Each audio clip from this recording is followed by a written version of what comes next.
ఆకాశం క్రింద భూమికి పైన సంచరించే ఎగిరే పక్షుల్లో ప్రాముఖ్యంగా 3 పక్షులున్నాయి.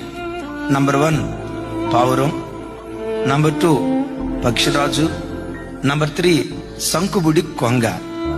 వీటిలో ఉన్న ప్రత్యేకత ఏంటో తెలుసా? ఒక జీవిత భాగస్వామితో జత కట్టడం ప్రారంభించిన తర్వాత చనిపోయే ఆఖరి క్షణం వరకు ఆ జతతోనే ఉంటాయి.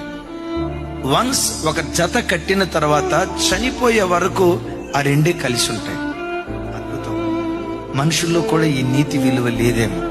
భార్య చనిపోతే 2వ వివాహం దేవుని వాక్యం అంగీకరిస్తుంది, ఒకవేళ వాళ్ళు చేసుకోవాలనుకుంటే. భర్త చనిపోతే 2వ వివాహం దేవుని వాక్యం అంగీకరిస్తుంది, ఒకవేళ వాళ్ళు చేసుకోవాలనుకుంటే.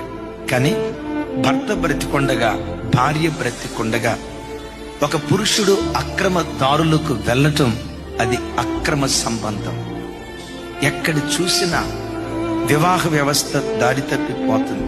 నా భార్య అందగత్తి కాదనో, నాకేదో సంతోషం ఇవ్వట్లేదనో, నాకు నచ్చలేదనో, పిల్లలు పుట్టిన తర్వాత అక్రమదారులకు వెళ్తున్నారు. మనుషుడ విను, బోధించే నేను, వింటున్న మీరు. నీతి కలిగిన న్యాయాధిపతి దేవుని ఎదుట నిలవబడే రోజు ఒకటి ఉంది. నీవు చేసిన ప్రతి చర్యను బట్టి, దేహంతో జరిగించిన ప్రతి పనిని బట్టి దేవుడు లెక్క అడుగుతాడు. We are accountable. బిడ్లరా, వివాహ బంధం చాలా పవిత్రమైనది. నా చేతులు జోడించి దండం పెట్టి చెప్తున్నా, వన్స్ ఒక్కసారి వివాహమైన తర్వాత ఆ భర్త మంచోడైనా కాకపోయినా ఒకే భర్త. ఆ భార్య అందగత్తైనా కాకపోయినా, నేను సుఖపెట్టేదైనా కాకపోయినా ఒకే భార్య.